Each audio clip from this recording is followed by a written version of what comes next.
வயிறு பசிக்குதேங்கிறது சிலரோட கவலை, வயிறு பசிக்க மாட்டேங்குதே அப்படிங்கிறது சில பேரோட கவலை. ரெண்டு விதமான கவலைக்கும் வயிறு தான் காரணமாக இருக்குது.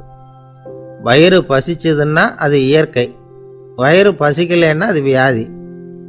ஆனால் பசியையும் நாம் பசிப்பிணி அப்படின்னு தான் சொல்லுவோம். என்ன காரணம்?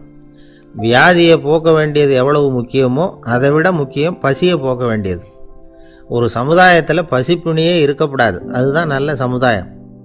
பசியை போக்கணும்னா சாப்பாடு போடணும், பசியின்மையை போக்கணும்னா வைத்தியம்தான் பண்ணணும்.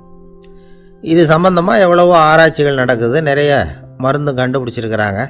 நம்ம உடம்புல பசியை தூண்டக்கூடிய பகுதி எது, இதை முதல்ல தெரிஞ்சுக்கணும் இல்லையா? நாம் சாப்பிட்ற ஆகாரம் செரிக்கிறதுக்கு எது காரணம் தெரியுமா? நம்ம மூளையோட பின்பகுதி தான் அதுக்கு காரணமாக இருக்குதாம். மூளையின் பின்பகுதியில் நரம்பு செல்களால் ஆன 2 வகையான ஆரக்சின்கள் தான் பசியை உண்டாக்குது அப்படின்னு கண்டுபிடிச்சிருக்கிறாங்க. 2 ஆய்வாளர்கள் இதை கண்டுபிடிச்சிருக்காங்க. அவங்க 2 பேரும் டெக்சாஸ் பல்கலைக்கழகத்தில் ஹார்வர்டு ஹக்ஸ் மருத்துவ கல்வி நிலையத்தில் பணிபுரிகிறவங்களாம். உண்பது தேவைங்கிறது உணரப்படும் போது மூளையின் அந்த குறிப்பிட்ட பகுதி ஆரக்சின் அப்படிங்கிற ஹார்மோன்களை சுரக்கும். அது பசி உணர்வை தூண்டும் அப்படிங்கிறது தான் அந்த ஆய்வாளர்களின் கண்டுபிடிப்பு. இந்த ஆரக்சின் வேறு சில உயிரினங்கள்லேயும் உண்டு. இப்போ எலிகளில் கூட இது இருக்குது. அதனால் எலிகளை வச்சு இது சம்பந்தமாக ஆராய்ச்சி பண்ணாங்க. எலிகள் உடம்பில் ஆரக்சினை செலுத்தி பார்த்தாங்க. உடனே என்னாச்சு தெரியுமா? அந்த எலியெல்லாம் பசியால் துடிக்க ஆரம்பிச்சுட்டுது. எதையாவது தின்னு பசியை தீர்த்தா போதுங்கிற அளவுக்கு அந்த எலிகள்லாம் அல்லாட ஆரம்பிச்சுட்டுது. இயல்பாக சாதாரணமாக அந்த எலிகள் எவ்வளவு சாப்பிடுமோ அது மாதிரி 8 முதல் 10 மடங்கு அதிகமான ஆகாரத்தை 1 மணி நேரத்துக்குள்ளே சாப்பிட்டு தீர்த்துட்டு தான். சில எலிகளின் மூளையில் இந்த ஆரக்சின் அளவை கட்டுப்படுத்தி பார்த்துருக்குறாங்க. உடனே என்னாச்சு தெரியுமா?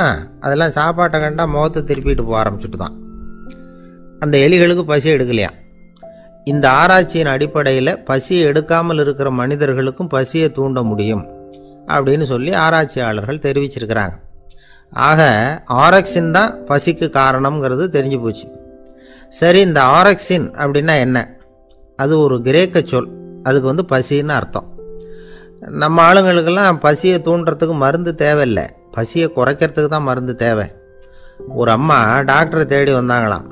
டாக்டர், எங்கள் வீட்டுக்காரருக்கு திடீர்னு அகோர பசி, நிறைய சமைச்சு போடுறேன், அவ்வளவையும் சாப்பிட்டுட்டு கீழே கிடக்கிற குப்பை கூலங்களையும் எடுத்து சாப்பிட ஆரம்பிச்சுட்றார், என்னன்னு கவனித்து பாருங்கள் அப்படின்னாங்களாம்.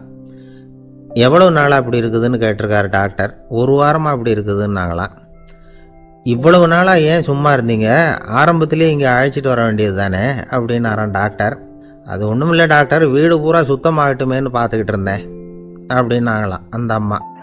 உங்கள் மேலே எனக்கு அளவு கடந்த அன்பு அப்படின்னு யாராவது சொன்னால் அதை அலட்சியமாக நினச்சிடக்கூடாது. அது கொஞ்சம் சீரியஸான விஷயம். அளவுக்கு மிஞ்சினா எதுவுமே இடைஞ்சல் தானே. அன்பும் அப்படி தான். அன்பு அதிகமாக இருந்தால் அது எப்படி கெடுதல் பண்ணும் அப்படிங்கிற சந்தேகம் உங்களுக்கு வரலாம். தசரதன் கதை என்னாச்சு? கைகேயி மேலே வச்ச அளவு கடந்த அன்பு ராமன் காட்டுக்கு போகிறாப்புல ஆயிட்டுதுல்ல. தசரதன் எப்பேற்பட்ட அரசன். விஸ்வாமித்திரர் சொல்கிறார், என்ன மாதிரி முனிவர்களுக்கும் தேவர்களுக்கும் ஏதாவது கஷ்டம் வந்தால் முதல்ல முருகன்கிட்ட போவோம், அப்புறம் பரமசிவனை போய் பார்ப்போம், அதுக்கப்புறம் திருமால்கிட்ட போவோம், அப்புறம் பிரம்மன் இந்திரன் இவங்களையெல்லாம் போய் பார்ப்போம், இவங்களாலையெல்லாம் முடியலன்னா கடைசியில் அயோத்திக்கு வருவோங்கிறார். உன்னை விட்டால் வேற கதி உண்டோ அப்படின்னு தசரதனை பார்த்து விஸ்வாமித்திரரே சொல்கிறார். அப்பேற்பட்ட அரசன் தசரதன் கைகேயி காலில் விழறான். உன் பாதங்களை தொட்டு கெஞ்சி கேட்டுக்கிறேன், ராமனை காட்டுக்கு அனுப்பாதேங்கிறான். தசரதனுடைய இந்த நிலைமைக்கு என்ன காரணம்? அவன் கைகேயி மேலே வச்ச அளவு கடந்த அன்பு தான் காரணம். இப்போ சொல்லுங்க, அன்பாக இருந்தாலும் அது அளவுக்கு மீறி போனால் கெடுதல் பண்ணுமா பண்ணாதா? அது மட்டும் இல்லை, அளவு கடந்த அன்பு நீதிக்கும் நியாயத்துக்கும் புறம்பான காரியங்களையும் செய்ய வச்சிரும். தசரதன் மிகச்சிறந்த நீதிமான், தர்மத்துக்கு விரோதமாக ஒரு காரியமும் செய்யாதவன். அப்பேற்பட்டவன் தன்னுடைய மனைவியை பார்த்து என்ன சொல்கிறான் தெரியுமா? உனக்காக நான் என்ன செய்யணும்னு சொல்லி செய்கிறேன், ஒரு குற்றமும் செய்யாத ஒருத்தனை கொல்லணுமா கொல்றேன், மரண தண்டனை விதிக்கப்பட்ட ஒருத்தனை விடுதலை செய்ய சொல்றியா செய்கிறேன், எந்த பிச்சைக்காரனையாவது கோடீஸ்வரனாக சொல்றியா ஆக்குறேன், அல்லது கோடீஸ்வரனை பிச்சைக்காரன் ஆக்கணுமா ஆக்குறேன் அப்படிங்கிறான். நீதிக்கு விரோதமான இந்த பாவங்களை செய்யறதுக்கு அப்பேற்பட்ட அரசன் எப்படி துணிஞ்சான்? மனைவி பேரில் வச்ச அளவு கடந்த அன்பு தான் காரணம்.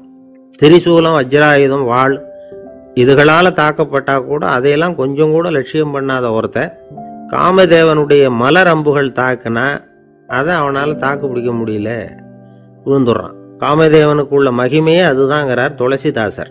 அதனால தான் பெரியவங்கள்லாம் என்ன சொல்கிறாங்கன்னா, எதையும் அளவுக்கு மீறி செய்யாதேங்கிறாங்க. அப்பா, அம்மா, மனைவி, மக்கள் எல்லார் பேர்லேயும் அன்பு அவசியம்தான். ஆனால் அந்த அன்பு அறிவுக்கு புறம்பாக இருக்கக்கூடாது, அளவுக்கு மீறி இருக்கக்கூடாது. அப்போ தான் வாழ்க்கை சுகமாக இருக்கும். இல்லைன்னா அவஸ்தை தான். அளவுக்கு மீறின அன்புங்கிறது புரியுது, அது சரி. அறிவுக்கு புறம்பான அன்புங்கிறது எப்படி? ஒரு தாய்க்கு ஜலதோஷம் அல்லது ஏதோ ஒரு தொற்று நோயின்னு வச்சுங்களேன். அந்த அம்மாவுக்கு தன்னுடைய குழந்தை பேரில் அளவு கடந்த அன்பு.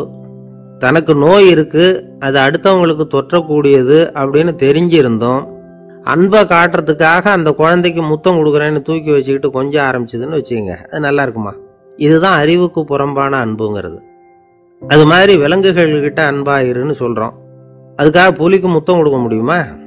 அப்படி கொடுத்தா அது அறிவுக்கு புறம்பான அன்பு. அதனால் அன்பு கூட அறிவுபூர்வமாக இருக்கணும் அப்படிங்கிறத இன்றைக்கி தகவல் மூலமாக நாம் புரிஞ்சுக்கணும். இந்த காலத்து காதலன் தன்னுடைய காதலிகிட்ட சொன்னானாம், இதை பாரு, உன் பேரில் எனக்கு அளவு கடந்த அன்பு, உனக்காக என்ன செய்யணும்னு சொல்லி செய்கிறேன், நெருப்பில் நடக்கணுமா நடக்கிறேன், நீரில் குதிக்கணுமா குதிக்கிறேன், உயிரையே கொடுக்கணுமா கொடுக்குறேன் அப்படின்னா. சரி, வர்றேன் ஞாயிற்றுக்கிழமை சாயந்தரம் 6 மணிக்கு இதே இடத்துக்கு வாங்க அப்படின்னுது அந்த பொண்ணு.